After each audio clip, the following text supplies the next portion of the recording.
and we're just going to give it a minute here. All right. And we are live. Ladies and gentlemen, welcome to the Best Phone Plans Podcast. Today, Dennis and I are joined by Chris. Chris is the founder of CoverageCritic, a website that explains wireless concepts, provides recommendations, and actually, Chris, why don't you tell us a little bit more about your site and kind of what you're doing? I feel like you cover a lot. So yeah, how would you describe kind of what you're doing and how you got into it? Yeah, thanks guys. Thanks for having me here. So yeah, basically I started this website CoverageCritic because I felt like it was just like if you tried to like Google to answer questions about the wireless industry, find a good phone plan, a lot of the information you'd find was like really low quality, had all sorts of like conflicts of interest that nobody really told you about. So I thought like, why don't I make something better? Why don't I try to like solve some of the confusion here? And like sort of right off the bat, the thing I like wanted to commit to was like be a little rigorous than other people, be more transparent than you were finding in other places. So, one of the things I did right off the bat was like create a web page at coveragecritic.com/transparency where I just explained like these are all my conflicts of interest, not just like where do I have conflicts of interest, but like what do they actually look like? If I work with a company, you can see on that page like exactly the kind of like commission I might get if somebody buys a phone plan on my recommendation. That was the idea. Dive deeper, create tools for people to like help find better plans and make sense of the whole space. Yeah, and I think that's like an important element. I mean, like my website, your website, Whistle Out, like pretty much all cell phone comparison websites, like the whole model behind that is help people find an affordable cell phone plan that meets their needs, but you also typically are able to partner with a lot of the carriers so that the site earns commission based on sales and can kind of fund future development and stuff. So that's really interesting. I'm curious, like, were you just going down a rabbit hole yourself, like trying to find a new phone plan for your needs, or is this something you kind of stumbled across? Like, this is such a niche topic, I feel like. So I'm just curious, like, what led you down the path to realize, a lot of information out there wasn't up to par with what you were looking for? Yeah, so I think for like years I'd kind of like in the back of my mind been like, something's broken here. Like everybody I know seems to be paying 3 times as much as they need to. They could be on like a way cheaper plan. And then as I was like looking to sort of like switch my sort of work I was doing a few years ago, I felt like there were a lot of these industries that were like kind of screwed up where like you could throw better information out there. And it wasn't so much that like I had some huge passion for cell phone service. It's just like when I started digging into things, looking at, I think all sorts of industries are confusing. Insurance is really confusing. All of these things that are sort of like abstract instead of being like a physical thing you could like hold in your hands and review. And after just like digging into it for a while, I decided like, cell phone service is one of the biggest messes with like the fewest people trying to work on it, which I think you probably like realized something similar too as Yeah. you started getting your stuff started. And so yeah, over time I just realized like, nah, cell phone service, that's the right thing to go after. Yeah, sweet. Well, we super appreciate it, and the site name is Coverage Critic, and I know you've been working really hard on this epic new tool where you go to the site, it's on the homepage, you enter your zip code, and the site immediately spits out what network has the best coverage in your area and offers some recommended affordable cell phone plans. I'm curious to kind of dive into a little bit of that and like what you've been working on. Where did the idea for this tool come from? Yeah, absolutely. So I felt like that was like one big pain point for people. Like, if somebody's deciding to switch plans and they've had trouble with coverage in the past, it can be like a little tough to figure out like, all right, is AT&T the right call? Is Verizon the right call? And there weren't great resources about that. You could like sort of try to go to every carrier's website, load all their coverage maps, but it was kind of hard to like compare across them. And, can you even really believe the coverage map? And so I realized that the FCC, they collect a bunch of data from everybody who runs a network in the U.S. And then they make that freely available.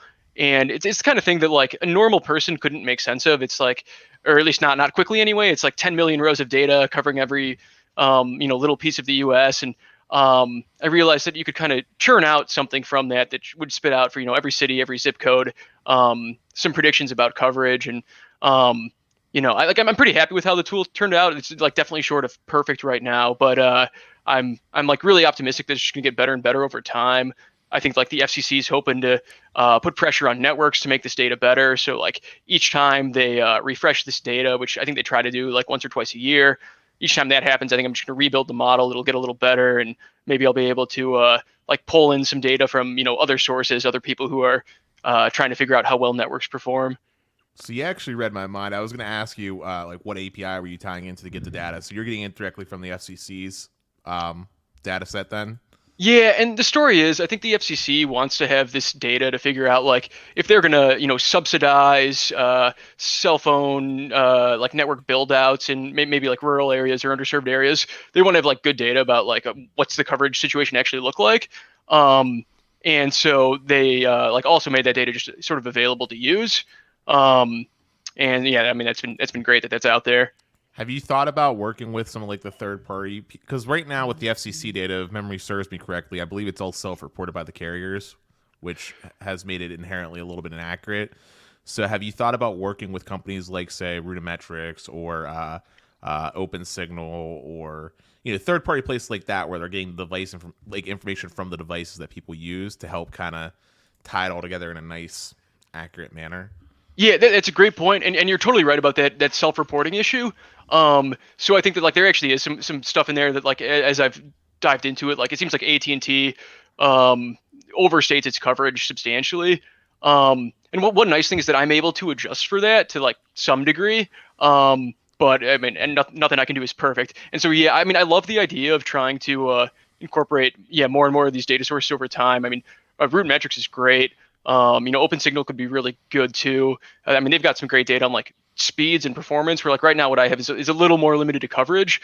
So I would love to do that eventually. It would just be do these big companies want to work with me? And I think right now I'm a little bit of a small fish in the pond, but hopefully as this thing grows, they'll be more and more tempted to kind of collaborate with me. No, to clarify, I think it's an incredible tool. I found it very interesting, and the reason why I mentioned the idea of kind of like synergizing with all the data points is because like lots of people have done these coverage tools in the past, but there's always some weakness that they have, right? Like OpenSignal, I would argue, doesn't have a very large base compared to, say, Ookla's speed test with how many speed tests to get generated. Mm-hmm. So they're not getting enough data to be accurate, or at the very least, the data points in which they're being accurate in urban markets, which aren't necessarily the ones that need to be focused on the most, right? Mm-hmm. Rudimetrics, they're paying to cover so many X amount of markets, but that's a variable amount of time. Like we said about the FCC, at least as it stands today, it's just carriers essentially doing their own coverage maps and like reporting like, hey, we have it here. So that's why I was thinking this would be a unique opportunity for you, not only to combine the data to be accurate for showing the coverage, but also because you are the most transparent about, well, maybe I shouldn't use that wording, but you're very transparent about everything that you do with your transparency page, and you make really good recommendations that tend to focus on saving the people money and explaining like why, which is a unique perspective that a lot of these different companies sometimes don't think about. You take a different little niche to the approach. Yeah, Mm-hmm. I think you actually kind of tie everything together in some sense where you're providing the coverage tool and you're providing the plan recommendation, where I think a lot of the other bigger resources are focused like just on coverage or just on data speeds. So you're kind of synergizing everything into one space. And yeah, I almost wish, Chris, you could come out with an app so we could use that and like give you all the data directly. Just, like get rid of the big guys, bypass that. Because, Yeah. Are you hosting it on like your own like web server, or are you just like passing it off to like a third party, like say like a Squarespace or something to handle? So like the sort of like the biggest the whole like underlying raw data I have sort of like locally in a database, and then the stuff that people are viewing is it's just living on my web server. Yeah, I mean I think it'd be awesome if this thing like grows over time. I would love it if like eventually it could be like rather than entering a city or a zip code, you could type in your address and see like, okay, at my house, it'd be sweet if I could just give people reliable data of like this is exactly the coverage you'll get from each network. Right now the data is just not there, which is unfortunate because you can have it where one part of Chicago might have like very different coverage characteristics than somewhere 2 miles in any direction. But yeah, I think over time as the data gets better, it'll be easier and easier to build out better tools. And I would really be excited to be a part of that. Yeah. So I guess, Chris, as someone who's been following the network so closely, like, do you feel the coverage maps they display are accurate? And, as the title of this podcast kind of indicates, who do you feel ultimately does have the best coverage right now? So maybe let's start with the map accuracy. What are your thoughts on that? Not accurate, for sure. Not accurate. No hesitation. Just this is complete BS.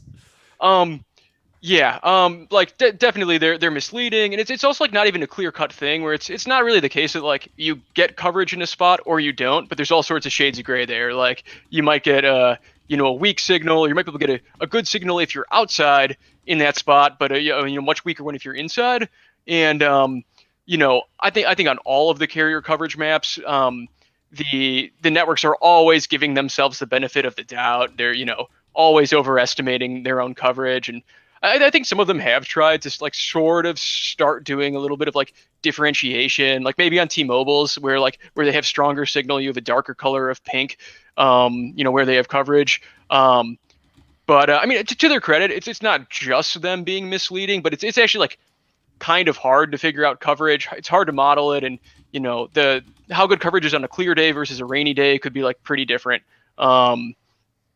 So there's an actual hard problem underlying it, even if I think that it's kind of bogus how the networks present themselves.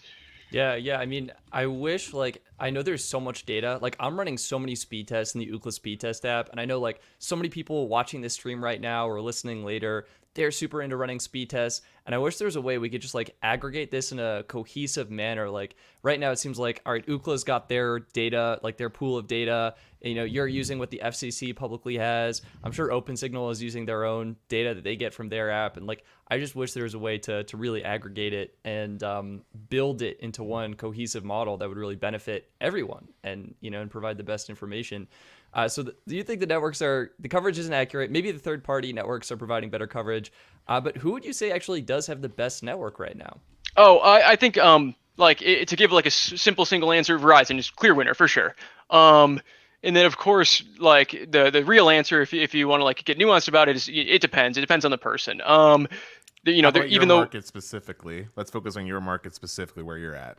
At this very moment, I'm in Chicago right now, and I think that this is a good example. It's just like in the middle of like a dense city like Chicago, all the major networks are typically going to offer decent coverage. I mean, there's of course like little exceptions to that, but yeah, I mean, coverage becomes more and more of an issue as you move to rural areas, get into less dense places. But I think Verizon there's a lot of different ways you can sort of like slice the data, but for sure on like square miles covered, people covered, Verizon's the winner.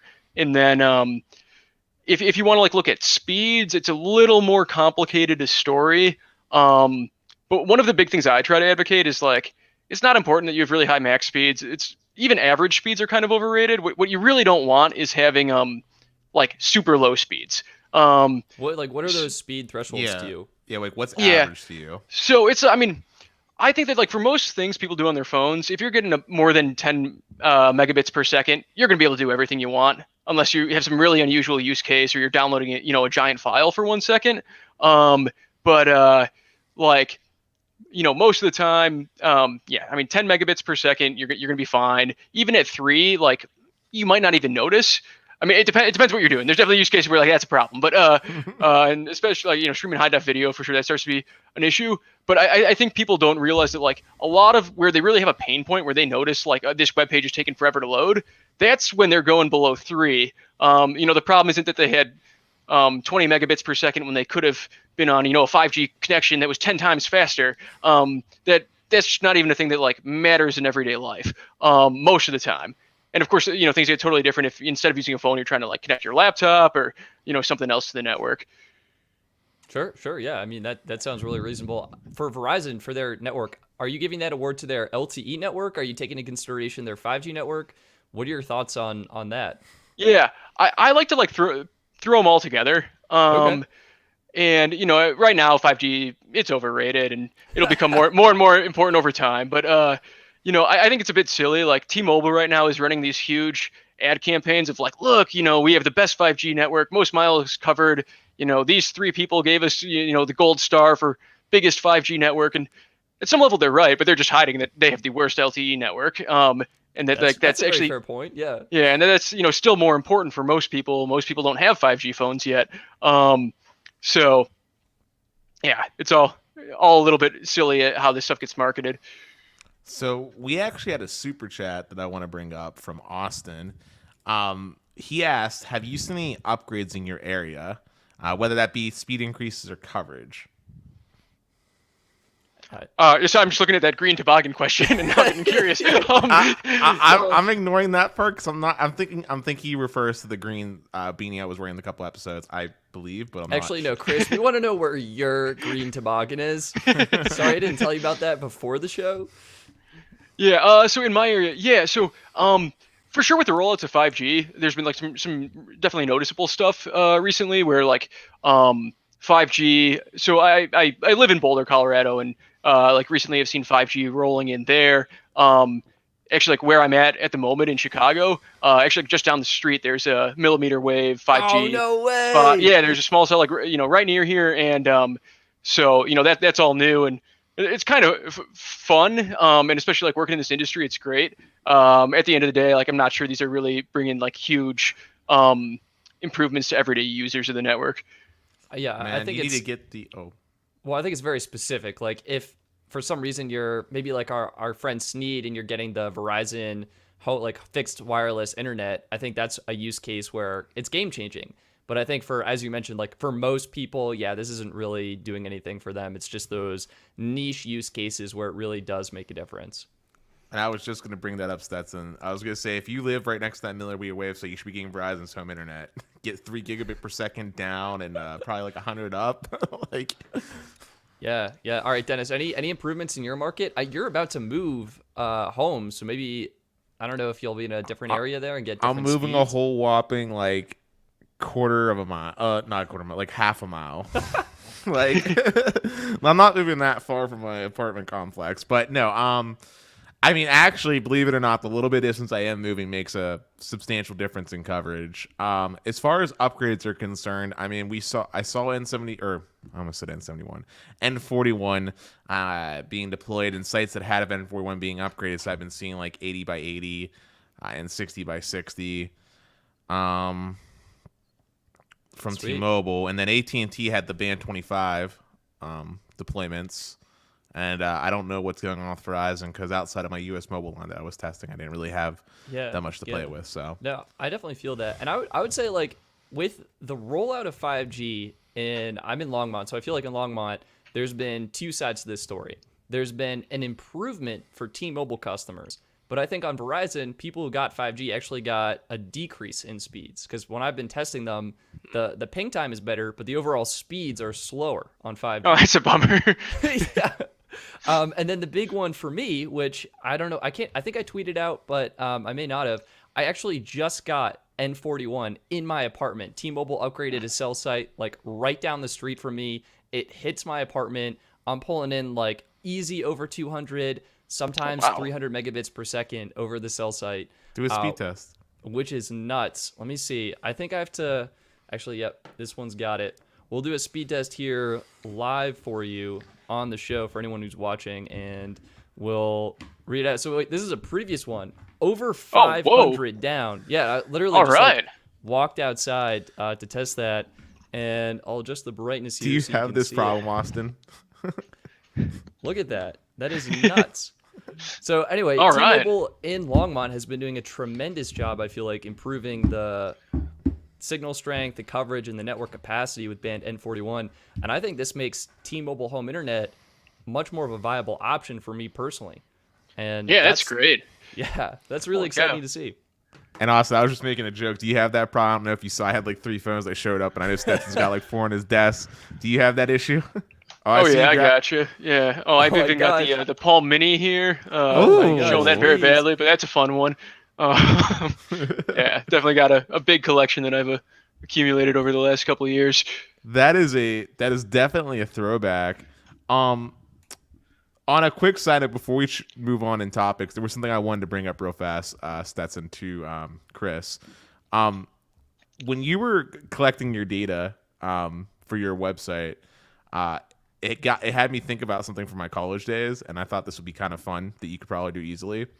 I had to take a social media mining class, and one of the things I did for my final project was I set up a web crawl on Twitter's like developers account. Mhm. and I made it search in an area to see people's tweets about which carriers were like the worst, like which ones are complaining, or just comments related to hashtag T-Mobile or whoever. And I compiled that, and I made a little coverage map with just people's tweets.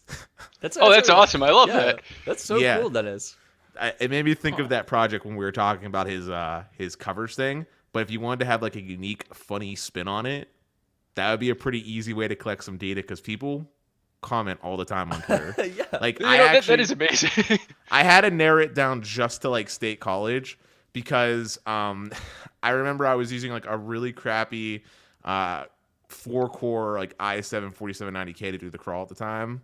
I mean, it's not crappy, but it was only 4 cores, so it took a little bit of time. And I think to get all the data that I wanted, well, to get accurate data and process and like clean it up, it probably took like 2 days of just sifting through all this stuff with the processing power that I had available to me, because like I had like over like 300,000 tweets to sift through or something like that. Yeah, that's a lot of data to crawl through. I love that idea, though. I've seen versions of this before, but I really like the idea of like adding in the location piece to it. I mean, especially for cell service, where the location piece really matters.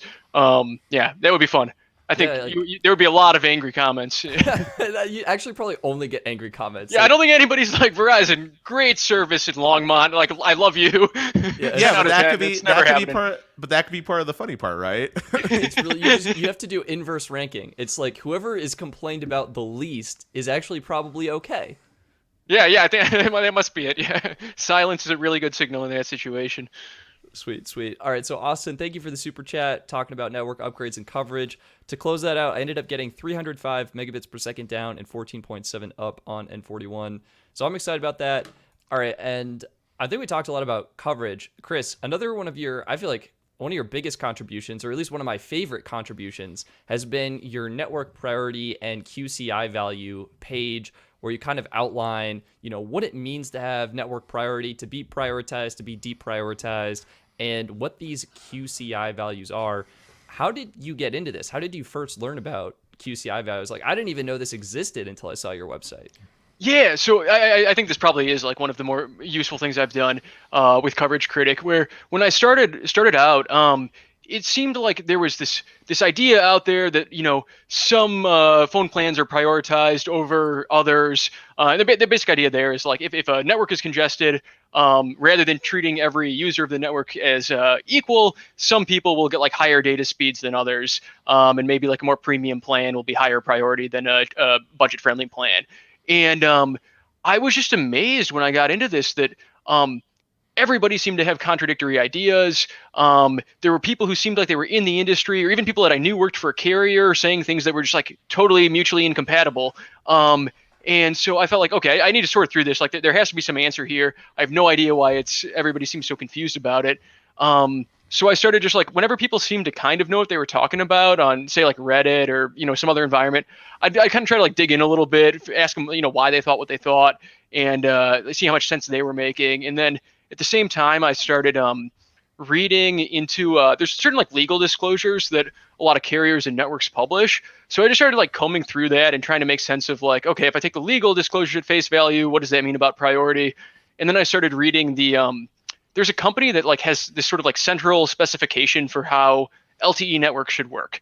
And I started reading through their like technical documents to figure out like, okay, how is priority supposed to work according to the specifications? And anyway, a huge rabbit hole. But by the time I'd like spent some time doing that and try to connect some dots, I had like a really good working model of like how this actually works, or at least I'm pretty confident that I got the right answers here. And then I found that with a cool app called Network Signal Guru that you can't run it on every phone. You need to have a rooted Android phone with a certain kind of hardware, but that you could actually find these QCI values using that app for different plans. And so then I just like started collecting this database of actual tests showing what kind of QCIs I found for different plans. And Stetson, thank you so much for contributing to that database. I think you're almost half the entries now. I'm probably due for an update to throw some of the screenshots you've sent me over the last several weeks. So yeah, I just appreciate that. So interesting. So what does QCI mean for people who may be less familiar with that? Yeah, so I don't want to get too deep in the weeds here, but it's sort of like a high level. It stands for quality of service class indicator, and it's just a tool for LTE networks, but there's something pretty similar for 5G. And basically, this is a sort of it's a value that's associated with data use, and for the sort of usual data use. So let's say you're maybe like browsing the web, downloading an app, streaming video, you'll usually have a value between like 6 and 9 as the QCI. And the general rule is like on any network in that 6 to 9 range, lower QCI means higher priority. And then it gets really wonky if you get into the weeds there of like how do different networks set it up.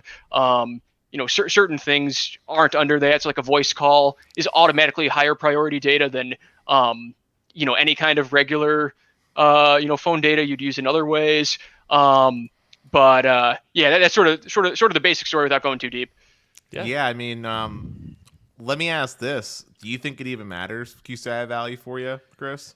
Yeah. So, this is always a tough question, and it's also one of these it depends answers. The thing that I think a lot of people like underrate is that networks most of the time they're not under a heavy load in most places. And so it just is kind of like, it is not costly for me to like burn another gigabyte on Verizon's network in a random time and place. But if the network is congested, suddenly that changes a lot. Me trying to like use a gigabyte of data could really affect other people's performance. The network can be really congested. And like any kind of data use somebody's doing makes everybody else's data use slower. So it's really location specific, is even like time of day specific. And so what I tell people a lot is just like these budget plans with low priority data, they work fine for most people in most places. Just try one, and if you like it, if you don't notice any consequences, like stick with it and save a bunch of money every month. But if you don't like it, like just then switch to something more premium. But I do think for sure, like there are areas where if you have a congested cell site pretty regularly and you use a lot of data, you might hate being on a deprioritized plan. Yeah, the reason I ask is because like I go back and forth on it. Like when I talk to Stetson and I see his results on Mint, I'm like, oh wow, yeah. I mean, I guess being the highest possible priority doesn't matter too much. And then when I think about congested cell sites, like if a cell site's congested and everybody's having a poor experience priority or not, it'll be the difference of like maybe a couple megabits, if that, right? If the site's actually like really bad. Then on the other hand, like. I think about Verizon and how aggressive they are specifically because they seem to be the most aggressive. And it's almost like Verizon almost makes it like if you're on like one of their deprioritized plans, you're like a second class citizen on their network. like you don't get to have any usable service like at all. Unless it's like non-peak hours. And I say that because when I was testing out US Mobile with their super LTE in my market, Verizon performed very poorly in a shocking manner that I was surprised by, at least in my specific area of testing when I was doing so. So I just wanted to get your thoughts on it. Yeah, and it is really hard to make sense of like how big an issue is this? Where is it an issue? I really wish that there was more data out there. I really wish like the FCC gave some guidance to networks to like encourage them to make this whole thing more transparent. They can't. I mean, they literally can't. I mean, even if they did have like some set standards, like me and Stetson have talked about this a little bit, but like T-Mobile doesn't have like a very sophisticated network core. So even if the FCC wrote out some guidelines, T-Mobile wouldn't be able to execute on it. It's either like priority or it's not with T-Mobile, and it's more application based more than anything. Like what you were talking about with voice being the highest priority. That's kind of how T-Mobile does it, right? Like voice highest priority, and then I want to say it's like video calling is like second, and then like X, Y, and Z. And then there's just a deprioritized bucket that's like the same for everybody, which is why when Stetson does his reviews on T-Mobile Prepaid's unlimited plan, you're getting priority access. Like there's not some special QCI value just specifically for prepaid customers. Yeah. So T-Mobile is unique in that their prepaid is not below their postpaid. Though at least if I'm right, actually Metro and Mint would be even below T-Mobile's name branded customers. and it looks to me like there's actually an even further like lower Yeah. data bucket for When Go when ahead, I Stetson. yeah, when I tested T-Mobile and I did side by side tests, I found 4 levels, and they utilized all the QCI tiers. So I found Magenta customers and Magenta Max, or the Magenta Plus. That was tier 1 QCI 6. Then and also prepaid was up there as well. Exact same performance. Tier 2 was all your MVNOs, Metro, Mint Mobile, and I think we had T-Mobile Essentials in there as well. And then tier 3 was hotspot data, and then tier 4 at the very bottom was for heavier data users. So there could be a point, like if you used over 50 gigs on T-Mobile, you would be bumped from tier 1 or tier 2 all the way down to tier 4, and actually get potentially slower speeds than the prepaid customers or the people on the MVNOs. Yeah, so that like hierarchy matches my impressions. And I think Dennis, like you made a great point there. About like even if they wanted to share this data, it might not really be possible. And I think you're right about that. And actually, I want to give credit to T-Mobile, where in their legal disclosures, they actually they explain that hierarchy more clearly than I think any of the other big operators explain their prioritization policies.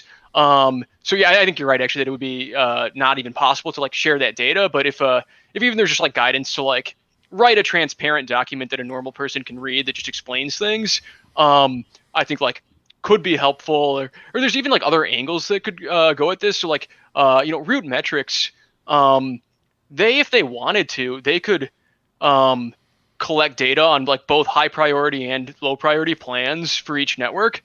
They don't do that, and I'm suspicious they don't do that because there's not money in that for them. Well, I was gonna say, when we had, who was it from PC Max? That's refresh me. Sasha, we had Sasha Segan from PC Yeah, Mag. he was telling us about how Speedtest or Ookla actually has like a developer version of the Speedtest app for people like him that's like pimped out to like all like it shows you the QCI values, it shows you everything. So I would imagine that if they wanted to, all they'd have to do is flip a switch from a software update standpoint, and boom, there you go. Yeah. I would love to see the software those groups are working with. And the thing that really like bugs me, and I at some level I get it, but there's so much money changing hands between the network evaluators and the networks they evaluate, and that I think it has a lot more effect on how they run their businesses than would be ideal, and yeah, it's kind of a mess. But yeah, I would love to see them trying to share more info about how the whole process works. Chris, we got a super chat from Mark. Mark, thank you for your support. He's saying, keep up the great work, Chris. The more pressure we can get on carriers to give us accurate coverage benefits all consumers. So really, really big fan there. Thank you, Mark. I really appreciate that. My question is, do you think prioritization matters more on certain networks than others? I think we touched on this a little bit with Verizon, but what's your take on that? Yeah, I think that's probably right.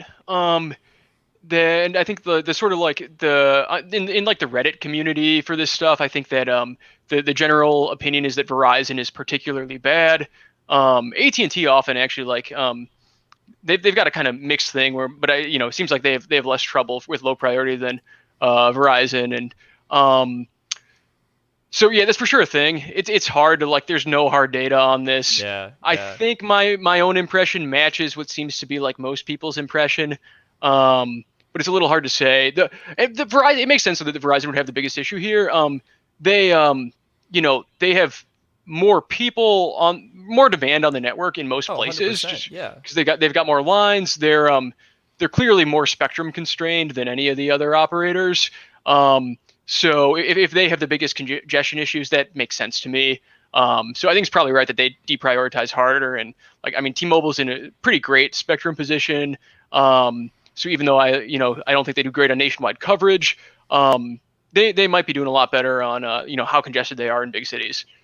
Yeah. I think I generally agree with that. I think from the comments I've seen, it sounds like more people are having problems on the Verizon network with congestion. Like, as you mentioned, they literally have the most people on their network. They, instead of opting to buy more spectrum early on, they decided to densify their network with cell sites, which could be good in the future. But right now, it just means there's a lot of people all connected to these cell sites with not a whole lot of spectrum to service those needs. So I think in some major cities, I think they can be the biggest issue.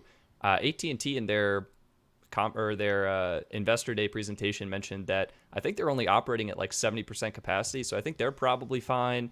And T-Mobile, I honestly haven't really noticed it, but if people have other experiences, I'd be curious to hear them, like in the comments and stuff like that. T-Mobile. Yeah, Dennis, what's your take? Okay, so my take is this: AT&T, right now at least, god tier, across the board. That FirstNet deal was the capital investment they needed to like make things happen. Like this whole one-touch policy that they've been doing, where they go to every single site and basically deck it out with all the bells and whistles, has been great. I mean, you guys have seen my speed tests. Verizon, with the C-band spectrum that they acquired and all the money they're throwing at this, is going to be a force to be reckoned with. T-Mobile is a wild card. Right now, T-Mobile still being the T-Mobile of like 3 years ago. In short, meaning not good. They're cutting corners. They're not putting in backup sites when they go to places. They're not deploying the full amount of spectrum that they have allocated to themselves when they visit that cell site. So now it's going to require a different visit to get all the proper antennae or whatever else that needs to be deployed. They're not upgrading backhaul on sites that they did add 80 megahertz N41, which is why you sometimes see lackluster speeds that are only like 200 meg when theoretically you should be getting up to like 700. So T-Mobile is a wait to be seen. I mean, they have potential. As Sneed said in one of his videos, like T-Mobile has bullets, right? They got all the ammunition they need. They just need people and guns to fire them with. And right now that's the cell sites, right? Like they have plenty of cell sites. In fact, I think they actually have more than Verizon, but a lot of them are redundant ones that they acquired from Sprint. And they're not positioned in such a manner where you're having like every quarter of a mile there's a cell site to handle off to, which is why like T-Mobile's some basic stuff with T-Mobile, like call quality is so terrible sometimes depending on where you go. Which Stetson, I know in the back of your head you're probably laughing and you said like, who makes a phone call anymore? But it is something I do pretty frequently, especially with the whole talking to my loan officer. So anyway, that was my side tangent. Basically, I think AT&T is God. I actually think that you're on the minority, at least in our audience, in regards to Verizon, though, Chris. Although I'd be curious to see what people say in the comments. Yeah, no, I think, yeah, it depends on location, but either way, I'm excited for C-band to be deployed and to hopefully get faster speeds for everyone. Chris, I guess I'm curious. We didn't really put this in the notes, but I'm curious your take on some of the things that have been happening in the industry recently, the Sprint T-Mobile merger. How do you feel that's going? And Dish. I'm always curious to hear what people think about Dish and kind of what they're up to. Yeah. So I mean, on the merger thing, I think it's going to be bad for consumers. All this stuff is like sort of chaotic and hard to predict, but I think like if you look at like the history of telecom mergers, especially the big ones, it's hard to argue that like consumers come out ahead. I'm less sure about like the sort of like legal, how the antitrust stuff works, if it should have been blocked or not. I don't have a firm position on. Okay. But I will be surprised if we feel like in 5 years this was actually a really good call. Boost, sorry, not Boost. Sorry, I said Boost. Dish is going to be a wild card there, though. But I mean, there's something that is just really funny about the whole thing, where part of the way this merger got, through was saying that Sprint couldn't be a viable competitor, but somehow Dish, who had no network, could be, which is wild and insane. And if you look at like the disclosures and like the documents that the things people said as they were getting this thing through, I mean, all of it's so much of it's garbage, so much of it is dishonest. And the real thing that I think is a real tell is as far as I can tell, AT&T and Verizon didn't really even push back on the merger, which I think is a pretty strong sign that I mean, they kind of like they did a really lazy effort to push back in like really tiny ways, but I think that's like a pretty clear sign that this is making the industry less competitive. The Dish thing is weird. I don't know what to think. Yeah, it seems like people who've been in this industry longer than I have are all convinced that Dish is the strangest wildcard company that lies even more than anyone else in this industry. I mean, it does seem to me though like they actually are planning to at least kind of build a network. And if they do, I mean, that could be pretty cool to have like a greenfield network. I think this relates to something Dennis was saying earlier, that like a lot of the systems the networks are built on sound like, as far as I can tell, and I'm not really like deep on this stuff, but they sound pretty like archaic and hard to manage. And I think there is something to be said for if you throw sort of modern software, modern tech across the whole network, across all of the like customer management stuff. Maybe you could do something great, but I honestly have no idea what to expect, and I'm excited to see what happens. I mean, the Do ultimate, you guys have takes on that? yeah, I mean, the ultimate goal for any network, it's more on your last point. The ultimate goal for any network is you want to get to a point of efficiency. Like, I know we always get jazzed up about seeing like super fast speed tests, like getting like 300 megabits per second down, but that is inherently, I don't want to call it flawed, but not an efficient way to utilize the limited spectrum that's there. Like, if we could get to a point of on-demand access, so I want to watch a 4K video on Netflix, it requires 25 megabits per second, then I get 25 megabits per second, or maybe 30 as a small buffer to watch said video. Like, you want to get it down to that thing. In fact, when we had Roger Etner on, we lightly touched on this ever so lightly with, what was it? Spectrum? Network slicing. Network slicing, thank you. That is going to be like the end-all be-all future for the carriers, because realistically speaking, these auctions that we're getting are very like political. Like, whether the government decides they want to free up spectrum to use for commercial uses, or if they want to hold it all for like the big old military industrial complex, seems to swing depending on the administrations that's there. And depending on the time. Like, the only reason why we got to see all this most recent spectrum get released is because love him or hate him, Trump had like a whole competition with China to go 5G, get 5G ready, right? So, and they wanted that sweet, sweet taxpayer money. But yeah, I think we're gonna get to a point here where there's not gonna be much more spectrum coming about that could be used, or at least realistically viable for the usage of cell phone coverage. So we're gonna have to look at better ways to make use of that limited spectrum, and that's gonna be the path forward, is getting to that point. Interesting. Yeah, I think to kind of guide that a little bit more towards Dish, I think they're in a unique position where, Chris, as you mentioned, they can build everything from the ground up. They can skip 4G. They can go straight to 5G, build everything with a virtualized 5G network core, get everything operationally efficient from the start. And they also have really good spectrum holdings. I know Charlie Ergen has just been gobbling up spectrum and holding on to it for quite a while now. So I think the potential is there. My biggest concern is the execution. How is this actually going to manifest? What is it going to turn into for consumers? How is the pricing going to be? And yeah, like, is it actually going to be good and worth signing up for?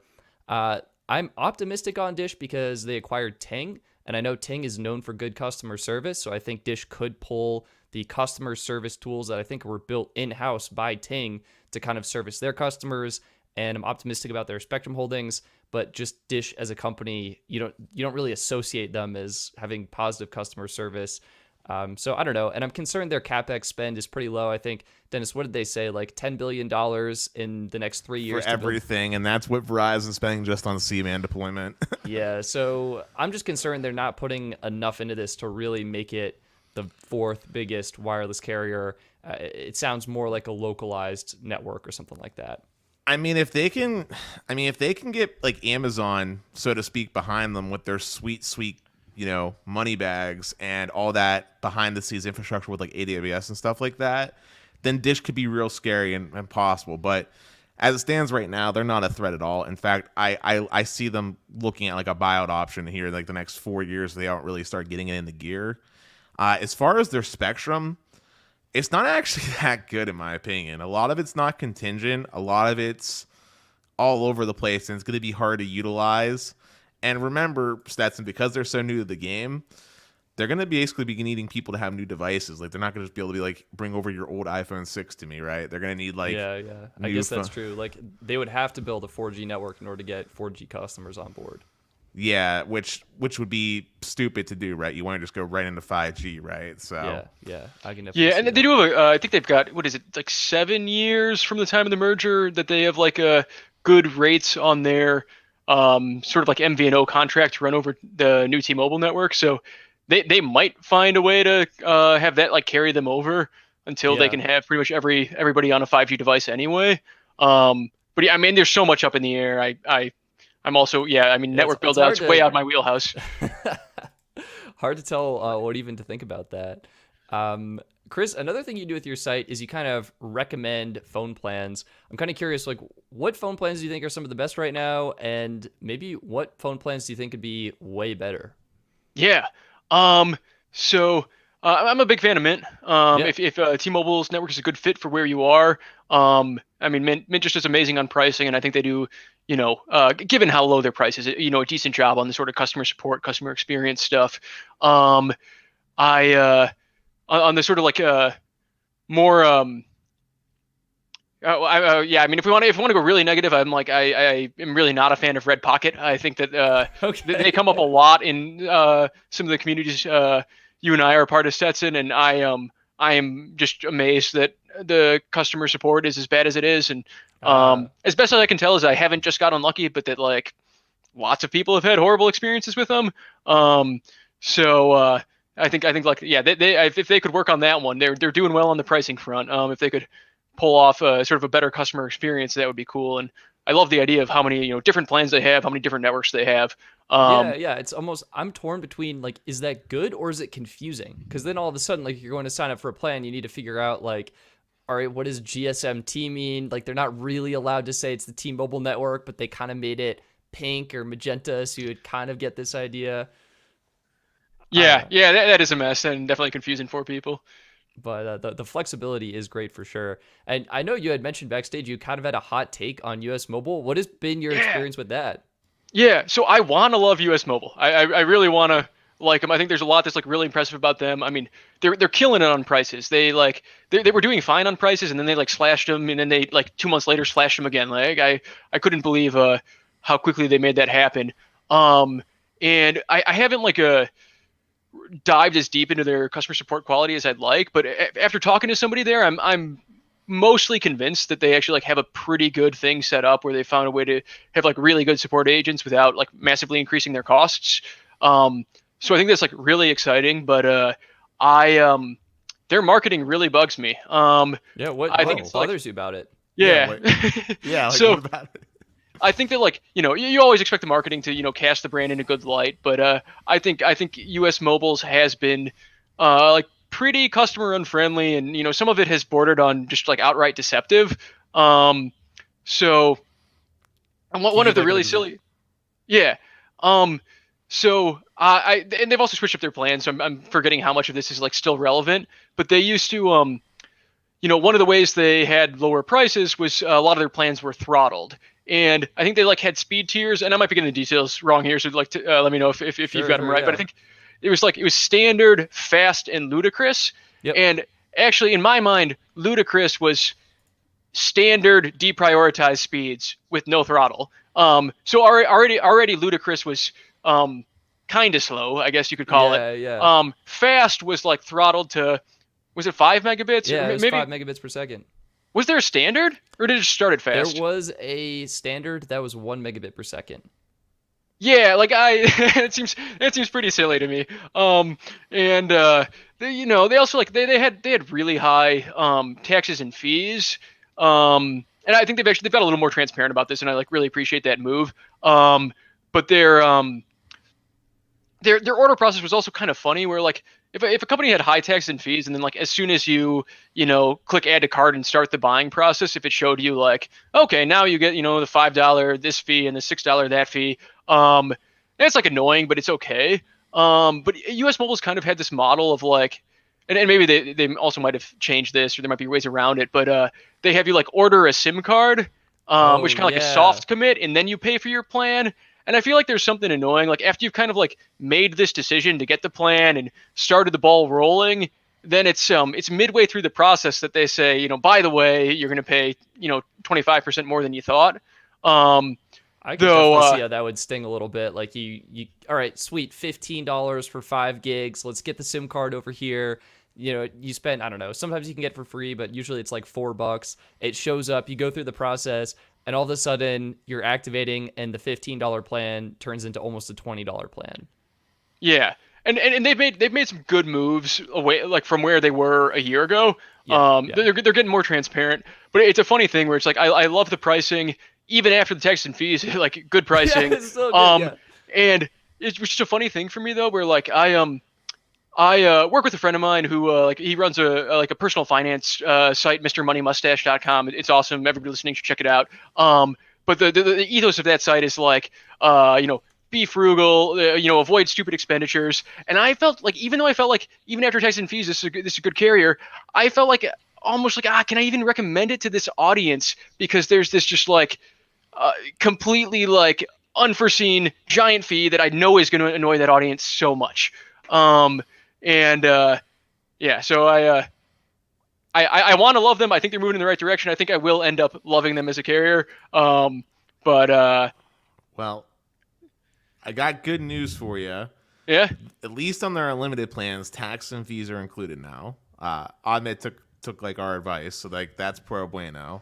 Awesome. Nice work. Nice. I'm glad you guys were pressuring them.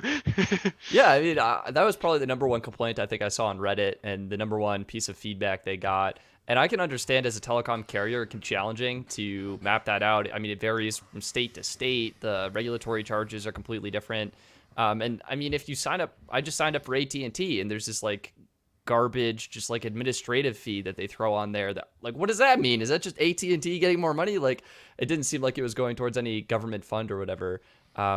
So I can definitely understand some of the challenges there, but I think, as you mentioned, just from a consumer perspective, like the experience is so much nicer when like you're signing up for Visible and it says $40, you go to check out and it's just $40. Like, that is beautiful. I feel like, just to play devil's advocate a little bit here. Yeah, please do. Like, I'm being really harsh right now. I was gonna say because I was gonna say, first off, I just want to say real quick. Me personally, I told Ahmed that if he did some certain changes and came out with like a better unlimited plan, I would sign up, and I was a man of my word on that. I actually kept it for like 3 months, and my experience with US Mobile was pretty spectacular. From the app to the sign up process, everything about it was the most painless way of like, here's my money. The only thing that could have been made it even easier is if there was like eSIM, but I got a free SIM card, so it was fine.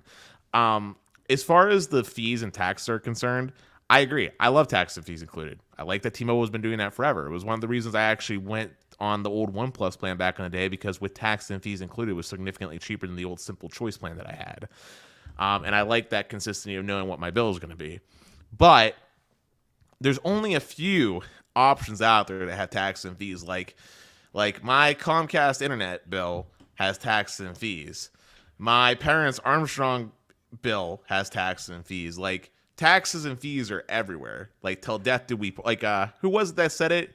There's two things in life guaranteed: death and taxes. Like, they're everywhere. Right. Yeah. The idea of trying to have like a system sometimes just to calculate all those different like taxes is insane. Like, just in Pennsylvania alone, like Pittsburgh, Allegheny County has a 1% higher sales tax than the rest of the state. So it's not just like 6% across the board for the sales tax. It's 7% in Allegheny County, 6% in here. So you have to look at zip codes, for example, when you're making online transactions, to determine what that needs to be.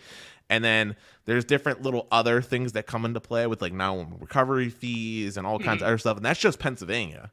You got 50 states plus U.S. territories to deal with for all of those. And when you're a smaller company like US Mobile was, it might not just be financially feasible or something to invest in at the time. You know what I mean? Yeah, that's a great point. And actually, those local taxes, I almost don't want those local taxes to be baked in, because if you bake those in for something that's available nationally, you kind of end up just giving a subsidy to whichever town is taxing heavily, and then, I mean, that seems not great either. So yeah, definitely there's some hard things there. I guess I just wasn't a big fan of like the fees that were across the board, no matter where you were. Yeah, it was like a $2 service fee on top of it. Like, why not just include that? Yeah. And they are right that like, and you are right too, that like all over this industry, there's stuff like that. And I just felt like if you compared them, and I, of course, now we've talked about how they've sort of changed stuff a bit, but 8 months ago, if you compared one of their plans to a similarly priced Mint Mobile plan, which I feel like is kind of the right comparison, Mint's taxes fees were way lower. Yeah. I think that's good. My big thing with US Mobile, they had this announcement last summer that they were getting 5G, like millimeter wave, 2 gigabits per second. I think the page is still up on their website, and it's been almost a year, and we're like, it's like crickets. Like, what's going on? Yeah, I love they get a little aggressive on their timelines. I'm guilty of that too, though, so I can't fault them too much for that. Yeah. I think it's true. I think they get excited about it, and I'm excited about it too. I wish they were. I Well, don't if know. memory serves me right, isn't Yeah. their GSM based already have 5G, but it's the Super LT that's the problem? Is that or Yeah, super, that's correct. It's millimeter wave on Verizon that we're waiting for. Yeah. And they announced it last year, but timeline was a little aggressive, and yeah. So that might be more of a Verizon problem more than anything, because right now, as far as I'm aware, the only people that have access to like 5G on like that aren't like Verizon specifically are Visible, the cable operators providers like Spectrum Mobile and Xfinity Mobile, and that's about it as far as I'm aware. Yeah, and Verizon prepaid too. Oh, so but that falls yeah, into it's the not like whole- all Verizon themselves. So we'll have to That's- wait and see on that. Yeah. I think now might be a good time. Austin had a really fun question in the live chat on the stream here, and he says, "Okay, Chris, with your own money, what cell phone plans are you paying for right now, and why?" Yeah, so I mean, this is a great question. And my answer is ridiculous for this one. So I try to run one of the sort of premium plan with every major network. So for Verizon, AT&T, T-Mobile, I'm on one of each of their premium plans, and actually I switch around which one I'm on pretty regularly. But like that phone, that's running Verizon. This one I think is running AT&T, and if I have it right, this one's running T-Mobile on the sort of like fancy postpaid plans, which I feel like I ought to be on top of that. It's sort of ridiculous, but whenever they like change policies or something weird is going on, I don't want to have to like go into a store and sign up for 1 month or whatever. And then I have sort of like a rotating sequence of the sort of like more budget friendly, smaller carriers. So right now I've got an Xfinity Mobile one going. I've got this like niche carrier called Afani, which is like all about security and SIM swap prevention. They're a pretty cool concept they're working on there. And a lot of that, and I think there's probably a couple more, but I'm not even entirely sure which ones I have running right now. That's a red flag right there. I've been in that situation. Yeah, my basic thing is like if I'm giving if I'm regularly recommending to people a carrier, I like to like actually be using them if I'm throwing a lot of customers their way. I like the whole like eat your own dog food concept. I have one of those too, Dennis. Actually, I have like 3 of them. Yeah, it's ridiculous. But yeah, I think so. Right now I'm kind of like between things on my personal line, but my what are you using personally? Like, what's your like? I what's was the using Chris Mint. number on? Yeah, I was using Mint for my personal line, and then Okay. my sort of actual business line where I take a business call was running on that Verizon plan. Though I may switch the personal line over to US Mobile to really give that like a long-term try as my main number. I gotta ask 2 things. One, you said you have Xfinity Mobile, so I'm assuming you have Xfinity then for your internet, I'm guessing. Yeah, I do. Gotcha. And then 2, none of us have been able to test Xfinity Mobile, so I want to ask you, like, I saw you recommended even on your website when I punched in my zip code. What's your experience been like? Because like Comcast as a whole, not known for great customer service, right? So I want to know what your experience has been like specifically with Xfinity Mobile. Yeah. And I'll just say I sympathize with like qualms with Comcast as an internet provider, and I mean the fact that they rebranded to Xfinity was to kind of get away from the negative association that brand has. I'm honestly like I'm really impressed by Xfinity Mobile. Their pricing is great on the by the gig plans. Like yeah, I mean you could run like 10 lines with unlimited talk and text, and they all share like a tiny pool of data, and you could end up paying like $2 a line each month. So I mean, if you're really trying to like play the frugal game, it's an incredibly cheap way to get on like Verizon's network. And the unlimited plans are like they're decently priced. I think Visibles are a better price and pretty comparable. Actually, they just did a new recent price change. Stetson, you posted a video on this, right, or not yet? Oh my god, I made it, but the Patreon supporters haven't voted on it yet. Maybe I should rethink that system. But Jesus, I was gonna say, but anyway, they came out with new unlimited pricing where I wrote something about this too. Yeah. I just had that look because Stetson had a heads up because of some people, and I was hoping he would have that, but oh well. Yeah. So that is right. They're now more comparable with Visible than they were before. But their mix and match thing is also just really nice. Like I think a lot of families, my own family did this, when I was growing up in a really dumb way, where it was like we had 2 heavy data users, and instead of like, having my parents who used 0 data go on some super cheap plan, we were paying for 4 or 5 line unlimited plan way more than we should have. And Xfinity, the way they let you mix and match between like the unlimited plan and the cheap plan, I think is really great. And I would love to see more of that out there. But I mean, definitely like the downside here is there's a shadow cost to Xfinity Mobile, and that's that you're more locked into your home internet. And so like, yeah, people should definitely like be mindful of that before they pull the trigger on Xfinity Mobile. Well, as I joke about, it's not like you have a choice. I was gonna say it's Comcast or nothing. I mean, I guess I could rely on Los Mobile's hotspot, but like, but yeah. Where Dennis, you literally just have Comcast in your apartment, right? Yeah, I mean, literally, you have to look long and hard. Like when I was looking for this house, I looked long and hard to make sure there was 2 options. That was Comcast and Fios. But it is very rare that you get 2 options. It's usually one or the other, right? Like I know Outward Sneed he has Cox, which we've heard his horror stories, which makes me feel so bad on the inside for him. Luckily, Comcast, despite their poor reputation, their service in and of itself hasn't actually been bad. I actually do get above my rated stuff. There's times where it gets a little bit wonky with packet loss, but there's lots of things that can affect that, especially when you're in an apartment complex, right? But overall, the service is fine. And their pricing's also fine-ish, as long as you're on a promo. I was going to say, if you want a horror story, though, Armstrong. Anybody out there? Look up Armstrong Cable. Their pricing's outrageous. They really got you. Yeah. So wait, I mean, Chris, that whole industry is a huge mess, too. That one needs that was number more 2. You're people trying going to after it. decide cell phones or ISPs.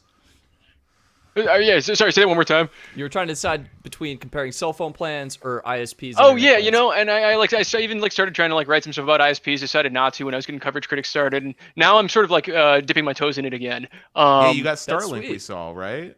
Yes, yeah. So I'm trialing Starlink right now. I'm super excited about it. I think it's just a super cool technology, and like so far so good. I'm really impressed by it. Like, I mean they've managed to bring down satellite internet has normally had this latency where you have like a half-second delay or more on everything. There's no way you could like play like real-time games online or something. But Starlink's like totally changing the game for that. Like you can get good speeds, not as good as you'd get with like fiber providers or whatever, but you can get like passable speeds, lowish latency, and I think it's going to be like a game changer for a lot of people in rural areas, people who just don't have any good options. So I'm pretty excited, and even like outside of America, it might be even a huger game changer. What speed do you have with Comcast right now? Comcast, I get about a gig down. Oh, you're on their gigabit, so you got 1,000 down, 35 up. I it's outrageous. I shouldn't be on the gigabit, but whatever. I had their gigabit plan as well. In fact, I even had it when they did the speed increase up to 1,200. So then I was getting like 1,400 down and like 41 up because they were provisioned by about 10%. But they like were charging me like I want to say like $114. And I had all these streaming services. I ended up reevaluating my budget because things happen in my work life. So I downgraded down to their blast, which is 400 by 10.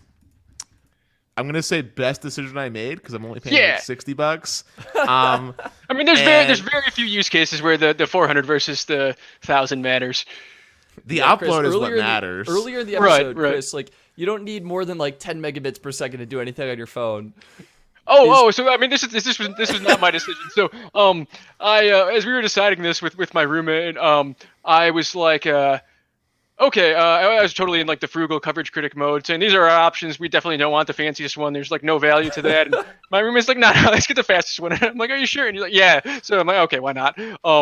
When you're splitting it, the premium Cost, feels Well, less I mean, it's the painful. upload speed, right? Like honestly, like when it comes to download speed, around the 400 mark is like your sweet spot. As far as today is concerned, but it's that upload. Like 10 megabits per second for me, like the reason why I didn't get something slower or cheaper is because 10 megabits per second is the absolute bare bones minimum of what I can consider tolerable. If I got anything slower than this, I would like honestly start hurting myself because like Stetson, you saw how long it took to back up like a 20 gig thing of photos to the unlimited Google Drive storage with 10 meg upload. It took 2 days.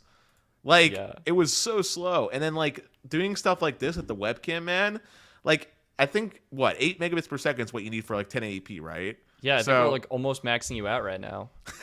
Yeah, I'm like maxing out my upload, like my upload bandwidth, right? So like, oh man, sweet. But that's why I'm excited for Fios symmetrical gig, and I'm doing it for $75. So only a little bit more, and I get symmetrical. This is hyped. So Chris, wait, are you paying for all of these major flagship plans on just like a single line by yourself? Yeah, it's insane. I feel like given that I'm running a business in this space, it's like a justifiable expense. Tax write-off. Yeah. Not that there's a whole lot of value to get out of them when you have 7 plans running at the same time. Wait, you have 7? I mean, only 3 of them are these expensive. Yeah, but those 3 are probably like $80. Actually, wait a minute. If you have the most premium, they're probably about $100 a shot. Then, if you have the most premium. Yeah, so I actually kind of rotate across the different offerings. So like, I'm probably on like the Play More Unlimited of Verizon, which is like kind of in the middle of their premium options right now. But yeah, it also lets me, makes it really easy to review, each time they set out a new set of plans, and they do that all the time to keep people confused. They, as soon as they see that people are starting to figure things out, they make sure to throw a wrench in anybody's planning, and they're good at that. Yeah, they're great at that. Jeez, I can't say much either because I have 3 T-Mobile lines. 3 T-Mobile. What's the story there? What are you doing? They had a free line deal. There was a whole backstory about how it turned sour. I was like trying to take advantage of it, and boy, oh boy, did it get complicated. Long story short, I end up getting on Magenta Max, and I'm decently happy, and like everything is good again, for the most part. But it was all because I was trying to take advantage of a free line deal for like future proofing. In the event that I'd have to pull my AT&T line off my like dad's account at some point, it's there. Or in the event that I get some other type of device in the future. But for right now, there was no point. I just want to take advantage of the free line deal that they had because I never took advantage of any of them. And I'm paying for 3 lines, or paying for 2 lines, which is like $140. Funny enough, like you're probably paying the less amount of all of us. Like Chris and I have a lot of plans, and it's like ironic. We talk about helping people save money, and then our own personal and then we waste money. Yeah, just like through the roof expensive. Like you borderline could not get more expensive with what we're paying. I mean, I know with your AT&T thing, because I know that was like expensive. In fact, if you would have had to go to the store, which you should really share that store on the after show, you would have literally paid for like a full month of service to activate all those lines. Unreal. But Unreal. circling back around real quick, you said you're getting your feet wet in this ISP space, right? Mm-hmm. My question for you, Chris, is how are you going to test all these different ISPs? Like, do you know buddies up here in Pennsylvania to try out like RCN or something, or how are you going to end up testing all these different ISPs? Yeah, I'm not planning to hand test every single one. I mean, some of these would just be almost impossible because you have these like municipal things in one city. Stetson, do you have Nextlight? Yeah, I do. Longmont has what I've heard is an amazing like local one. It's incredible. Yeah. No way I could like test every one of those. It would be more of trying to just help people find like in the city these are your options.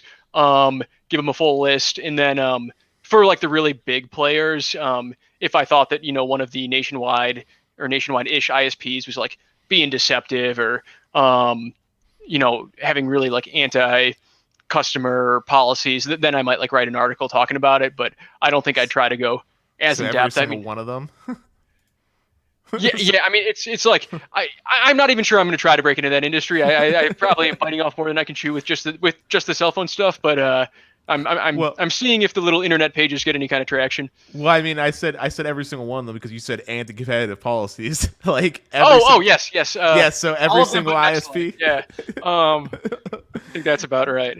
Yeah, I mean, I don't know if you saw this real quick, but for the net neutrality repeal, the cable providers literally paid firms who inappropriately use like real people's names to like submit like comments like in favor of repealing net neutrality. Did you see that? It was like I saw it when it first started to get exposed.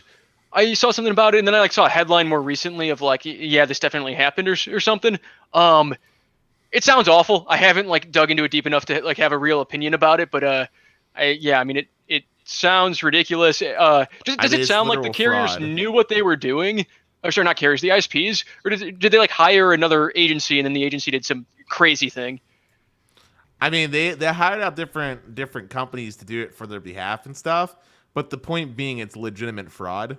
Like they were literally like stealing people's names, like you and I, and like making accounts in our names with our information, and saying that like we were saying this. And on the opposite end, there was like one like little like young dude who had like a bot account that he was making like a bunch of comments in favor. But literally, I think the report was like 98% of the comments posted with either bots or paid off comments.